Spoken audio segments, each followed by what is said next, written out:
사과를 드릴게요. 5분 넘을 것 같아요. 저는 장난감을 재활용하는 사회적 기업 금자동이 대표 박준성이라고 합니다. 금자동이는 1998년도에 처음 유모차 열 때 자본금 400만 원 4평 공간에서 시작을 했어요. 하루 만에 유모차 열 때 다 팔고 대박을 칠 줄 알았는데, 아무튼 고속 성장을 하다가 2003년에 그 물류창고하고 회사에 불이 났어요. 그래서 완전히 홀라당타고 그래가지고 2004년에 파주에서부터 다시 사업을 시작해서 지금까지 사업을 진행하고 있는데, 온라인 쇼핑몰도 만들고, 그리고 영국의 협동조합식 프랜차이즈를 모방한 공정 가맹점도 여러 개 했고 상도 굉장히 여러 개 받았어요. 금자동 혹시 아시는 분 계신가요? 예, 고맙습니다. 확인해 보고 싶었어요. 그리고 2011년에 예비 사회적 기업을 받았고, 지금 현재는 사회적 기업이고, 현재 10개 공정 가맹점, 그리고 2개의 직영점, 그리고 아주 특이한 아이템인 장난감 학교 쓸모라는 미친 아이템으로 아주 많이 까먹었어요. 한 3억 까먹은 것 같아요. 근데 아무튼 되게 재밌어요. 굉장히 재밌는 일을 저희가 했고, 지금 일산에 학교가 있고 판교에도 있어요. 그리고 움직이는 장난감, 그래서 전국으로 이 장난감 학교가 다니고 있습니다. 저희 회사는 대충 이런 구조로 움직이고 있어요. 가정이나 이런 데서 이제 저희 가정 구매 팀이 있는데, 중고 장난감을 구매를 하고 서울의 SR센터 그리고 지역 폐기물업체에서 장난감을 수거를 해옵니다. 그리고 특이할 만한 사항이 망부업체, 망부업체에서 버려지는 박스 분량 장난감들이 한 해 500억 정도가 돼요. 여기 보고 있는 게 버려지는 장난감인데 안에 내용물들은 굉장히 깨끗해요. 근데 박스가 좀 찌그러졌다는 이유로 한 해 한 500억 원어치가 우리나라에서만 버려지고 있어요. 이런 것들을 저희가 잘 주지 않지만 사회적 기업이기 때문에 줘가지고 판매를 하거나 아니면 기부를 하고 있죠. 그리고 재활용 공장에 와서 분류하고 세척하고 항공 견조하고, 그다음에 이제 아까 말했듯이 직영 매장이나 이런 데 판매, 공정 가맹점, 샵인샵, 온라인 쇼핑몰, 그리고 분쟁 지역 아이들이라든지 아니면 제3세계 아이들한테 기부도 하고 그런 일들 하고 있고, 장난감 학교는 저희 쪽에서도 버려지는 장난감들이 있잖아요. 이런 데를 갈 데가 없어요. 다 버려져요. 장난감은 재활용이 안 됩니다. 왜냐하면 재활용하는데 드는 비용이 버리는 비용보다 더 많이 들어요. 그래서 다 버려지고 매립되고 소각이 돼요. 그래서 그것들을 어떻게 쓸까 고민을 하다가 이거를 가지고 아이들의 교육의 재료로 쓰자, 환경교육의 재료로 쓰자. 그래서 만든 게 장난감 학교 쓸모인데, 현재까지 약 5만 명의 아이들이 다녀왔어요. 유료로 꽤 많이 다녀왔죠.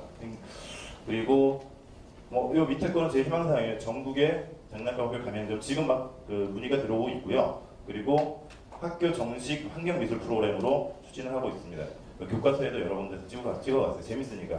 그리고 미술치료사나 그런 전문가들과 함께하는 영역들, 그리고 특이한 건 저희가 아트 페스티벌 위드 토이점프라고 들어보셨나요 혹시? 굉장히 크게 예술가 100명을 모아놓고 일산호송원에서 장난감으로 예술 축제를 했어요. 굉장히 재밌었는데 회사에는 아주 많은 타격이 있었습니다. 재밌었어요. 그리고 장난감 쓰레기가 이렇게 예술의 재료로 보여준다는 걸 세상에 알려낸 재밌는 작업. 그래서 지금은 다 재활용 처리되고 경기 문화의 전당에 한 1년 정도 전시가 되어 있습니다. 이렇게 17년 동안 정말 미친 듯이 일을 했어요. 제가 미친 듯이. 이제는 여한이 없어요, 회사를 거는 거. 그런데 장난감 금자동이는 실패했어요. 안타깝지만 금자동이는 실패했어요. 정확하게 말한다면은 일반적인 일반적인 기업에서 오는 금자동이는 완전히 실패한 회사입니다. 직원들 월급은 꼬박꼬박 나가요. 꼬박꼬박 나가고 지금까지 그런데 재무제표라든지 큰일 났네. 재무제표라든지 이런 것들 있잖아요. 되게 엉망입니다. 엉망이고, 아까 빚 얘기 나왔잖아요. 제가 좀 이따가 상담을 받을게요.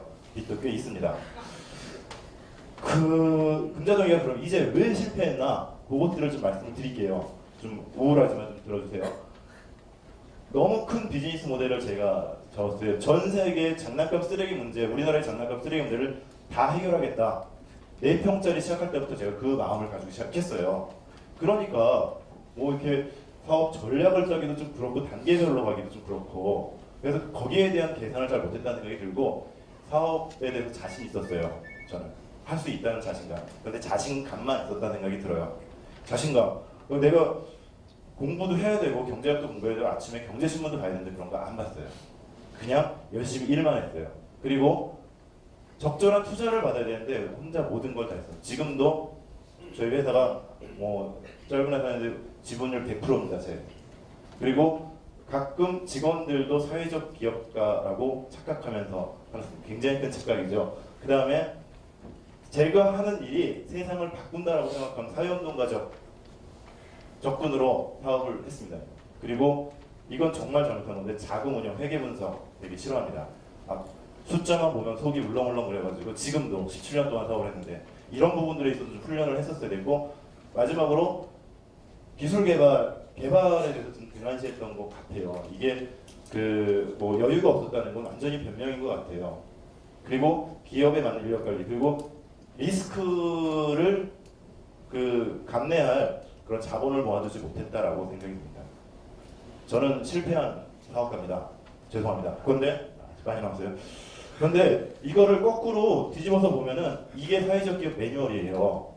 잘 보세요. 여기에서 큰 그러니까 미션을 해결하는 큰 비즈니스, 그리고 도전과 실천 다 들어가 있어요 여기에. 그리고 직원들에 대한 케어, 그리고 뭐 여러 가지 있잖아요. 이런 것들이 사회적 기업의 매뉴얼이에요, 매뉴얼. 여러분들 사회적 기업 한다 그랬죠? 실패할 확률이 거의 100%입니다. 100%. 그런데 저는 여기서 가능성을 봤어요. 힘을 봤어요. 그 힘이 뭐냐면은 금자동이가 다시 이런 실패를 딛고 일어날 수 있는 힘이 뭐냐면은 저는 그게 금자동이가 가진 혁신성이라고 생각해요. 지금부터 혁신성에 대해서 간단하게 설명을 드릴게요. 버려지는 장난감 한 해 우리나라에서 30만 톤이 나와요. 얘네들이 다 붙이고 다 태워져요. 이것들을 그냥 가보실 때는 마이너스 뭐 몇천 원 다 돼요. 1kg당. 그런데 이걸 분해해서 장난감하게 쓸모의 재료로 쓰면은 1kg당 3만 원의 가치가 나옵니다. 저희가 15,000원이니까 5만 명의 아이들이 이 수업을 배웠어요. 그러면 이 버려지는 장난감의 가치는, 그리고 전국의 아이들이 이것들을 배운다 하면은 장난감 재활용은 이제 사양 사업이 아니에요. 충분히 일으킬 수 있는 사업이에요. 이 인프라나 이거 기술을 개발하지 못해서 그렇지. 여기에 보셨지만 이거는 마터 페스티벌 때 나온 작품. 이게 예술의 작품으로 만약에 쓰인다면 그 값어치는 한두 끝도 없이 올라. 이번에 제가 다시 기획하고 있는 미친 기획이 뭐냐면은 장난감들을 아크릴 블럭에 놓고 그거를 DMZ 안에 도라산 평화공원이라는 데 가서 블럭으로 쌓을 거예요. 그래서 평화의 벽이라는 걸 만들 거예요. 5만 명이 참가하는 5만 명의 아이들이 아크릴 블럭에 장난감으로 작품을 만들고 그걸 차곡차곡 쌓아서 벽을 만들고 통일이 되면 이걸 부수겠다. 이게 김영철 작가라는 설치 미술가랑 같이 그 작업을 하는데 우리 집에 있는 부인은 말립니다. 더 이상 그런 짓 하지 말라고. 근데 해야 됩니다. 누군가 해야 돼요. 그리고 17년 동안 아무도 하지 않았던 장난감 사업들 있잖아요. 재활용 사업을 제가 했어요. 굉장히 많은 사람들을 먹여 살렸어요.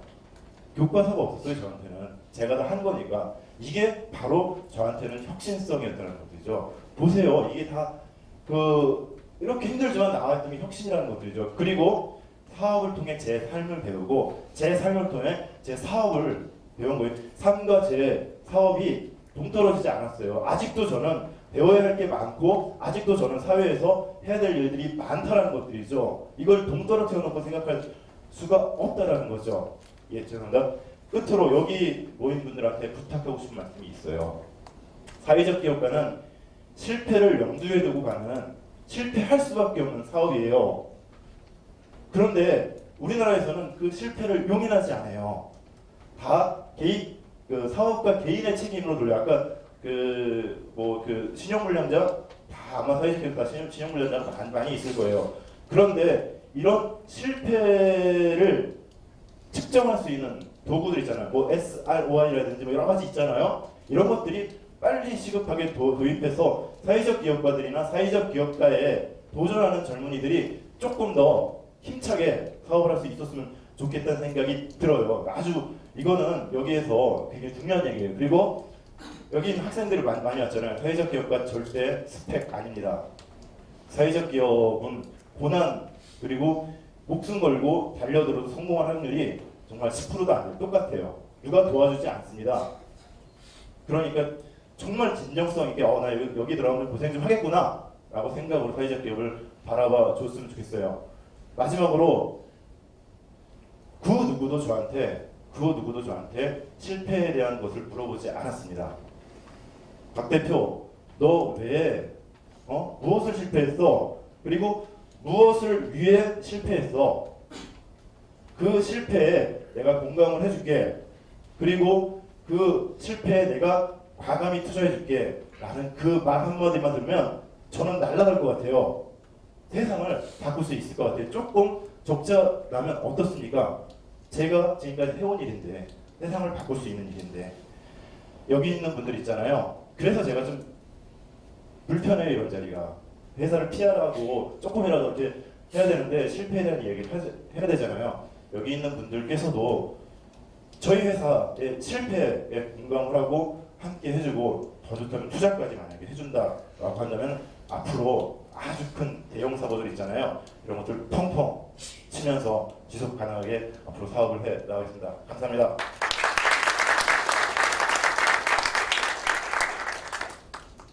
예, 질의응답이 15분 예정이었는데 그 추가 시간 그 시간에서 빼겠습니다. 그렇게 진행하고요. 굉장히 정열적으로 답변을 해주셨습니다. 가급적이면 오늘 우리 김자동이 박 대표님까지 포함해서 네 분의 기업 대표님께서 PT를 해주셨습니다. 지금까지 스스로 기업의 얘기를 전달하고자 나오신 분도 계실 테고 또 얘기를 나누고자 나오신 분들도 계실 텐데 가급적이면 좀 많은 이야기가 오가서 많이 얻어가실 수 있는 기회가 되겠으면 하는 바람이 있습니다. 저희 혹시 방금 발표하신 거에 대해서 일단 말씀 잘 들었고요. 실패했다는 얘기 이렇게 우렁찬 목소리로 크게 하시는 분 제가 살면서 처음 뵌 것 같아요. 그런 의지와 자존감이면 사업 충분히 잘하실 거라는 생각이 드는데요. 저는 이런 말씀을 좀 드리고 싶어요. 그러니까 지금 약간 독립운동 하듯이 하시고, 그러니까 사실 우리 모두 이 제품을 만났을 때 딱 느껴지는 게 있잖아요.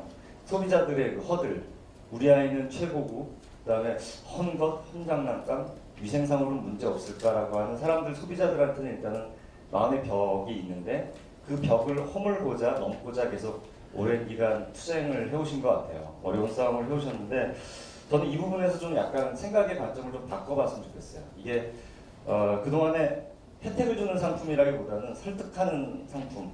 그러니까 우리 사회에 이런 거를 해야 돼라고 하는 어떻게 보면 무브먼트 차원에서 하셨는데 모든 시장의 상품이라는 것들이 그렇잖아요. 결국은 소비자한테 뭔가 혜택을 줘야 되는. 그런 면에서 제가 딱 떠올랐던 생각은 저희가 파는 게 장난감이면 안 될 것 같아요. 누군가 쓰다 버린 장난감을 우리가 파는 게 아니라 누군가에게 굉장히 소중했었던 물건, 누군가에게 소중했던 추억이 있는 이야기를 파는 회사가 돼야 되는 것 같아요. 예를 들면 전지현이 어렸을 때 가지고 놀면서 배우가 되고자 했던 꿈을 키웠던 마론 인형, 이런 거 갖고 싶잖아요. 시장에다 내놓으면 100만 원 주고 살 사람들도 아마 있을걸요. 이거는 쓰다 버린 장난감이 아닌 건 거죠. 김수현이 썼던 어렸을 때 장난감, 중국에다 팔면 아마 1억 정도에 아마 팔 수도 있을 것 같은데 이게 완전히 다른 얘기가 될 것 같아요. 우리나라 사람, 저도 전에 제가 나름 좋은 대학을 나왔는데요. 저희 친척 중에 제 사촌 동생 대학 저거 하는데 제 책상을 달래는 거예요. 주변에 저도 저희 아이가 이번에 지난번에 수능을 봤는데 주변에 그런 사람 너무 많아요. 누가 쓰던 책상, 누가 입던 옷, 이런 거 신입사원 인터뷰 갈 때 하겠다, 이런 것들. 서울대 간 누구 아들이 어렸을 때 가지고 놀았던 장난감이라든가. 그러니까 저희가 물건을 수거할 때 그냥 장난감 쓰레기 차원에서의 그거를 수거하는 게 아니라 저는 누군가 실제 썼던 사람들의 이야기를 수집하는 거가 장난감 수집하는 거하고 같이 돼서 모든 장난감을 팔 때 거기에 이야기 설명서가 같이 붙는 누구한테는 꿈이었고 엄마가 이 아이를 위해서 소중하게 했었던 거 이런 것들이 같이 들어간다라고 하면 저는 이거는 보는 관점도 달라지고 값어치도 상당히 달라질 것 같아서 우리가 어떤 뜻에서 하시는 건지는 충분히 이해하지만 시장과 그 벽을 넘기보다는 오히려 벽이 아니라 소비자들이 원하는 형태의 것들을 만들어 보는 걸로 발상을 좀 바꿔보면 어떨까. 그렇다면 훨씬 더 지금 뜻하시는 바의 그런 가치들을 이 세상에 많이 전달하고 훨씬 더 대중적인 상품이 될 것 같은 생각이 들었습니다. 네, 감사합니다. 이 금태동이 대표님은 오늘 발표하신 주 목적은 무엇이에요? 투자 유치입니까? 아니면 본인의 사회적인 사업 가치에 대해서 알리시는 게 목적이신지? 둘 다입니다. 시간이 좀 길었으면 좀 더 자세하게 할 수 있어요. 근데 이제 자체적으로 판단하시기에 이제 비즈니스를 하시기에 열정은 가지고 계신 것 같아요. 그런데 이거를 이제 시스템화 체계화적으로 만드는 좀 스마트한 부분은 좀 떨어지는 것 같은데 결국은 투자라는 것은 투자자를 설득하는 거죠. 그런데 이제 그 부부적한 부분을 그렇게 낱낱이 공유한다고 해서 투자자를 설득하지는 못하는 것 같습니다. 제가 볼 때는. 그래서 투자를 받으시기 위한 방법을 조금 스킬을 좀 키우셔야 되지 않겠나 그렇게 좀 우리가 말씀드리고 싶고요. 또 하나는 이건 앞서 이제 말씀하셨지만 여기 장난감을 그냥 모아서 배장난감을 모아서 뭔가를 단순하게 하겠다는 생각 자체는 비즈니스 모델로서는 크게 혁신적이라고는 와닿지 않네요. 그러니까 그 부분도 조금 한번 감안하셔가지고 비즈니스 모델에 대한 이 방향성을 조금 개발하시는 게 좋을 것 같습니다. 감사합니다.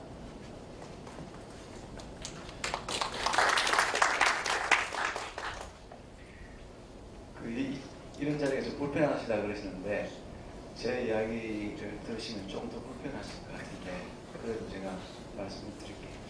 왜냐면 제가 금자동의 비즈니스 모델을 보고 저는 비즈니스 모델에 조금 포커스를 맞춰서 이렇게 패널 중에서 이제 역할을 맡았는데 상당히 답답하고 상당히 안타까웠어요. 금자동의 비즈니스 모델은 패키지가 분량된 제품까지 포함해서 수거합니다. 해서 이제 쓸모 있는 것들은 다시 이렇게 좀 이렇게 해서 팔고 오죠. 네, 재활용합니다. 그 다음에 이제 쓸모없는 것들은 분해하고 세척해서 이제 장난감 학교로 보내서 이제 거기서 이제 하는 거죠. 그럼 첫 번째